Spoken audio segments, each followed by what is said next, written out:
Assalamualaikum warahmatullahi wabarakatuh. Salam sejahtera bagi kita semua. Perkenalkan, saya Rabiatunisa, dosen tetap pada program studi Pendidikan Profesi Bidan Stikes FH Arab Palangkaraya. Di sini saya mengampu mata kuliah Asuhan Kebidanan pada Kehamilan yang merupakan mata kuliah inti dalam kurikulum pendidikan kebidanan.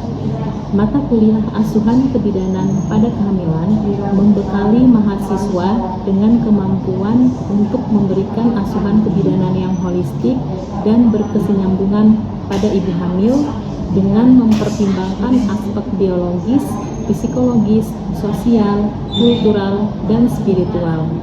Materi disampaikan berdasarkan evidence-based practice selaras dengan nilai-nilai profesionalisme dan etika kebidanan. Capaian pembelajaran yang diharapkan setelah menyelesaikan mata kuliah Asuhan Kebidanan pada Kehamilan. Yang pertama, mahasiswa mampu mengaplikasikan keilmuan kebidanan dalam menganalisis masalah dan memberikan petunjuk dalam memilih alternatif pemecahan masalah pada lingkup praktik kebidanan yang meliputi asuhan pranikah, prakonsepsi, kehamilan, persalinan, nifas, bayi baru lahir, anak balita, anak prasekolah, kesehatan reproduksi, remaja, perempuan usia subur dan perimenopause, serta pelayanan KB. Yang kedua, mampu mengaplikasikan teori asuhan kebidanan komprehensif dan berkualitas pada bayi baru lahir, bayi, balita dan anak prasekolah, remaja, masa sebelum hamil, masa kehamilan, masa persalinan, masa pasca keguguran, masa nifas, masa antara, masa klimakterium, pelayanan keluarga berencana, kesehatan reproduksi, dan seksualitas pada perempuan pada masyarakat.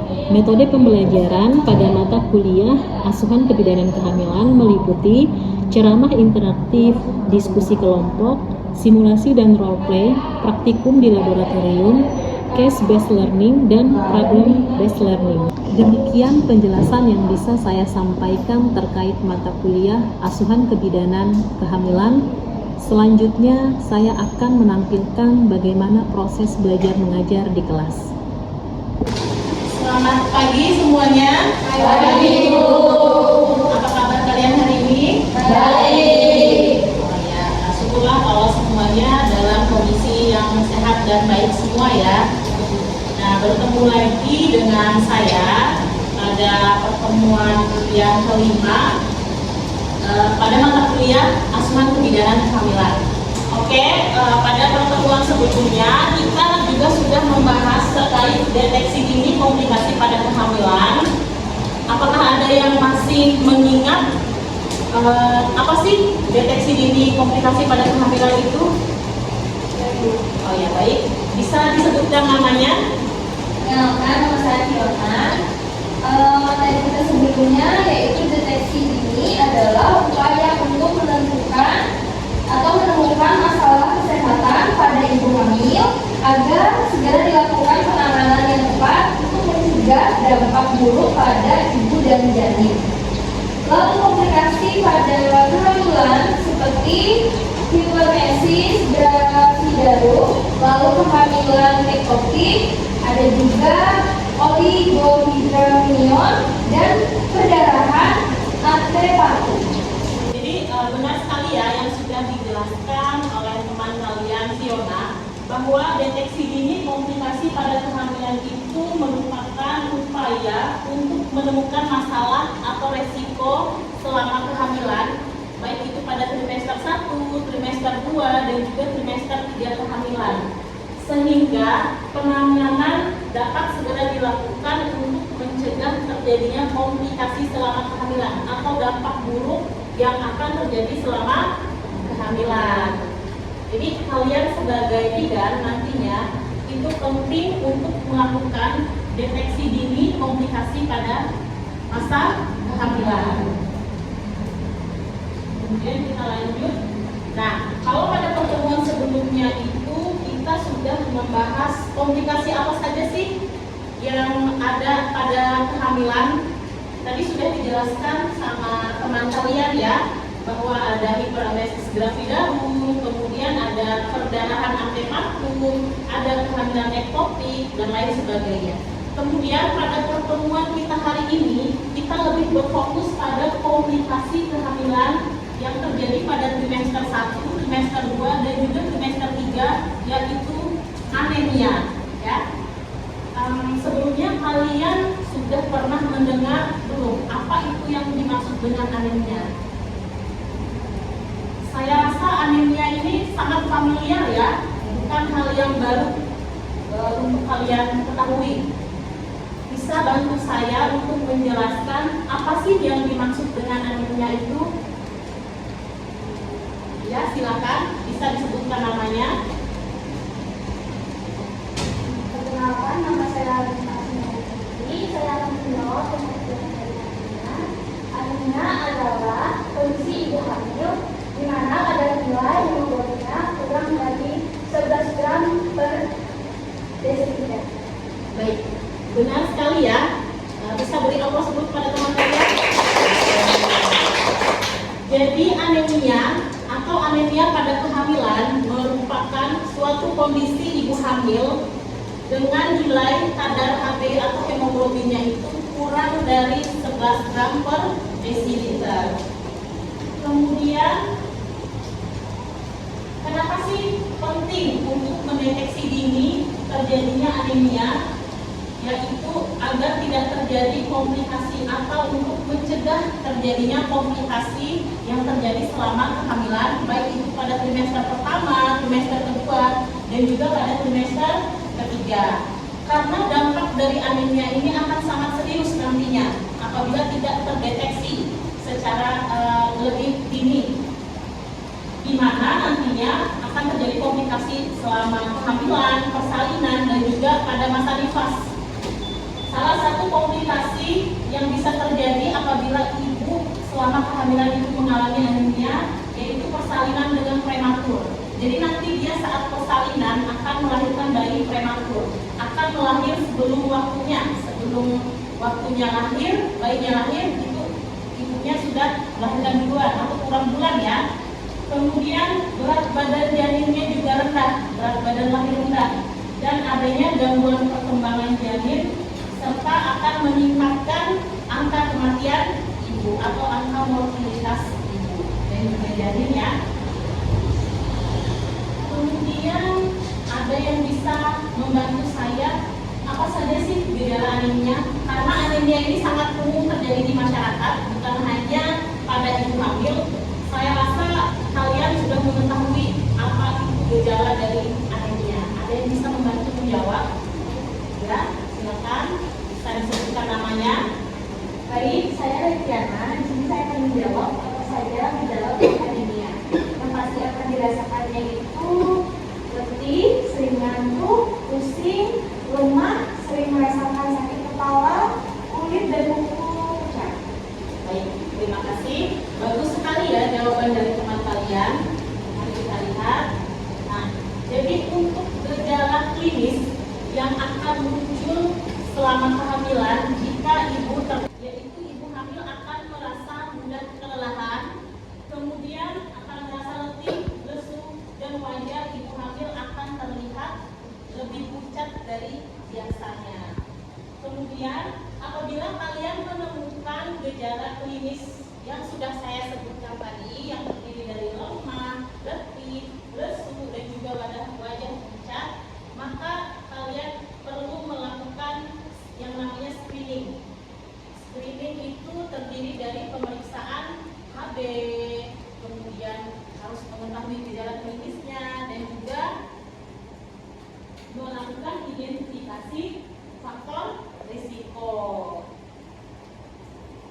Jadi untuk screening kadar HB secara rutin ini itu bisa dilakukan saat ibu hamil tersebut melakukan kunjungan antenatal care atau ANC secara rutin di puskesmas atau di tenaga kesehatan. Kita tunggu. Nah, jadi 3 komponen penting ini ketiga komponen penting ini bisa terlaksana dengan baik apabila apabila ibu hamil tersebut rutin melakukan kunjungan antenatal care atau ANC atau pemeriksaan kehamilan di puskesmas dan juga tenaga kesehatan ya. Jika ibu hamil itu tidak patuh dalam melakukan kunjungan antenatal care atau pemeriksaan kehamilan, maka anemia pada kehamilan itu tidak dapat terdeteksi sedini mungkin, yang akan menyebabkan terjadinya komplikasi pada masa kehamilan, persalinan, dan juga nifas seperti yang sudah saya jelaskan sebelumnya ya. Untuk identifikasi gejala klinisnya ini tadi sudah kalian ketahui gejalanya itu apa saja sih. Jadi jika terdapat gejala seperti lemah, lesu, letih, dan wajah pucat, itu segera lakukan pemeriksaan KB. Boleh ya, ibu hamilnya dianjurkan untuk melakukan pemeriksaan KB. Kemudian identifikasi faktor resiko. Bagaimana sih cara mengidentifikasi faktor resiko? Jadi kalian kaji, kalian gali riwayat ibu. Apakah ibu ini memiliki riwayat kehamilan jaraknya itu terlalu dekat? Misalkan kehamilan anak pertama dengan kehamilan anak berikutnya itu jaraknya kurang dari 2 tahun. Itu hanya salah satu contoh ya. Kemudian apakah ibu tersebut memiliki riwayat anemia sebelum kehamilan atau pada kehamilan sebelumnya ya. Kemudian apakah ibu hamil tersebut memiliki komplikasi selama masa kehamilan sebelumnya? Itu perlu kalian melakukan pengkajian atau kalian gali. Itu masuk pada identifikasi faktor resiko. Apakah ibu tersebut memiliki resiko yang bisa menimbulkan terjadinya anemia pada masa kehamilan. Oke, baik. Dari penjelasan yang sudah saya sampaikan tadi, apakah ada yang ingin ditanyakan terlebih dahulu? Baik. Perkenalkan, saya Sasana Tatiani. Ingin bertanya kepada Ibu, bagaimana sih cara mencegah anemia pada ibu hamil? Oke, bagus sekali pertanyaannya ya. Bagaimana sih cara kita sebagai tenaga kesehatan atau sebagai masyarakat itu mencegah terjadinya anemia selama kehamilan? Apalagi kita ini kan perempuan, nanti suatu saat barangkali akan mengalami hal tersebut. Di antara kalian apakah ada yang bisa membantu menjawab pertanyaan dari temannya? Baik, silakan. Perkenalkan, nama saya Jessica Fitriana. Di sini saya izin menjawab pertanyaan teman saya. Menurut saya cara mencegah anemia itu mengonsumsi tablet tambah darah sesuai anjuran tenaga kesehatan dan meningkatkan asupan nutrisi serta mengubah cara gaya hidup. Terima kasih kepada Jennifer dan juga Salsa ya yang sudah bertanya. Beri aplaus dulu kepada teman kalian. Baik, jadi bagaimana sih cara kita mencegah supaya tidak terjadi anemia selama masa kehamilan? Yang pertama itu kita bisa melakukan atau kita bisa memberikan edukasi kepada pasien, kepada ibu hamil, yaitu dengan cara patuh mengkonsumsi tablet tambah darah yang sudah diberikan oleh tenaga kesehatan kepada ibu hamil. Jadi ibu hamil itu harus rutin mengkonsumsi tablet tambah darah sesuai anjuran dari tenaga kesehatan ya. Kemudian ibu hamil harus mengkonsumsi tablet tambah darah itu minimal 90 tablet selama kehamilan. Jadi selama kehamilan itu ada trimester 1, trimester 2, dan trimester 3. Ibu hamil wajib mengkonsumsi minimal atau paling sedikit itu 90 tablet tambah darah untuk mencegah terjadinya komplikasi akibat dari anemia ya. Kemudian bagaimana sih cara kita melakukan penata laksanaan apabila ibu hamil tersebut sudah terlanjur terkena anemia nih? Nah,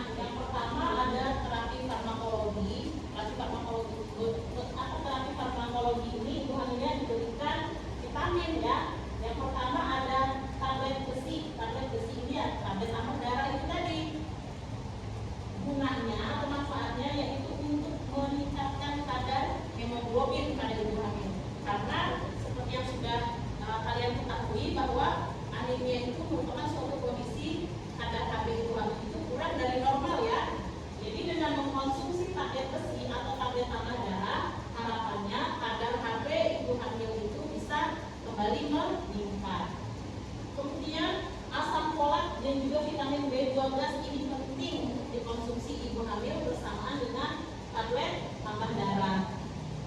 Dan juga vitamin C. Vitamin C itu bisa membantu penyerapan zat besi, bisa membantu penyerapan dari tablet tambah darah. Kemudian kalian juga bisa menyampaikan kepada pasien atau ibu hamil tersebut agar meningkatkan asupan nutrisi selama kehamilan dengan cara mengkonsumsi makanan tinggi zat besi. Makanan tinggi zat besi itu bisa diperoleh dari apa saja? Daging merah, hati, kemudian dari kacang-kacangan, dari sayuran hijau, dan buah-buahan ya. Jadi banyak sekali makanan-makanan yang memang bisa dijangkau oleh masyarakat atau ibu hamil dengan yang mengandung zat besi yang tinggi, sehingga makanan-makanan tersebut bisa mendukung kenaikan kadar hemoglobin pada ibu hamil. Kemudian juga konsumsi makanan sumber asam folat dan B12 seperti sayuran hijau, kemudian kacang-kacangan juga. Selain tinggi zat besi juga tinggi dengan asam folat dan juga B12 ya. Kemudian vitamin B12 ini banyak terdapat pada produk hewani seperti daging, telur, dan juga susu.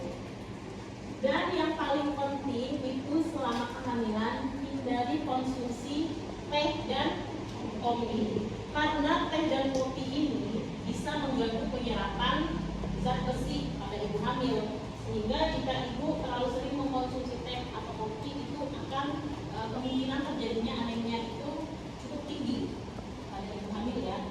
Dan yang paling penting lagi itu melakukan perubahan gaya hidup. Jadi lakukanlah selama kehamilan itu lakukan gaya hidup yang sehat. Contohnya seperti istirahat yang cukup, kemudian mengatur jarak kehamilan, karena apabila jarak kehamilan yang terlalu dekat.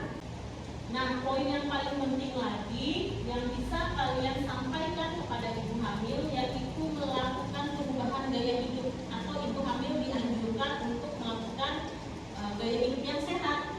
Contohnya seperti istirahat yang cukup, misalkan istirahat malamnya itu 8 jam, kemudian istirahat siangnya boleh 1 atau 2 jam ya. Ya, jangan begadang ibu hamilnya. Kemudian ibu hamil juga disampaikan untuk mengatur jarak kehamilan. Misalnya kehamilan anak pertama dengan anak yang kedua itu diberi jarak, diatur ya jarak kehamilannya, karena jarak kehamilan yang terlalu dekat itu akan menyebabkan terjadinya komplikasi pada kehamilan. Salah satunya ya anemia ini.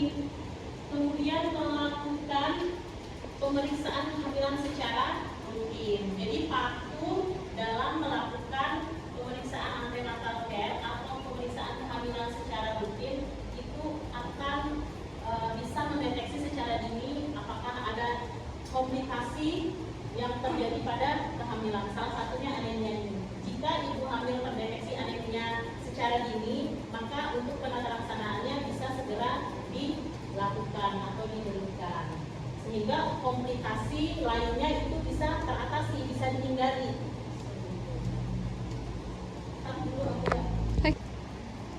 Nah, pemerintah juga telah mencanangkan suatu kebijakan bahwa ibu hamil selama kehamilannya itu wajib mengkonsumsi tablet tambah darah minimal 90 tablet untuk mencegah terjadinya anemia selama kehamilan.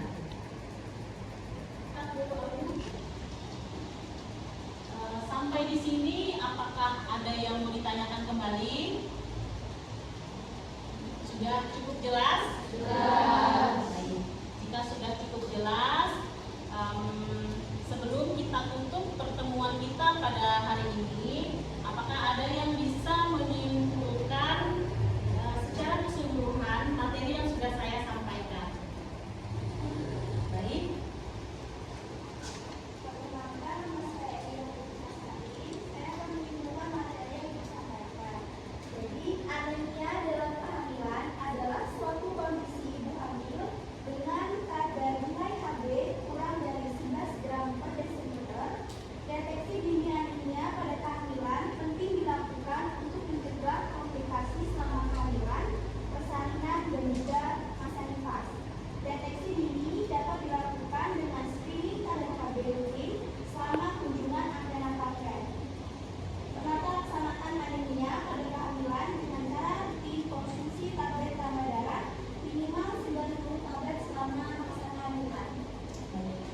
kasih kepada Elia yang sudah menyimpulkan materi kita pada hari ini.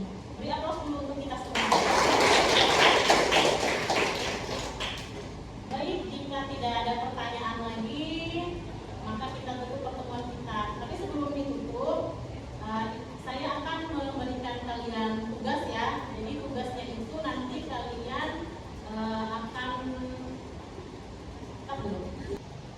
Nah, untuk pertemuan berikutnya nanti kalian akan mempresentasikan hasil diskusi kalian. Tapi sebelumnya nanti saya akan membagi kelompok, kemudian kalian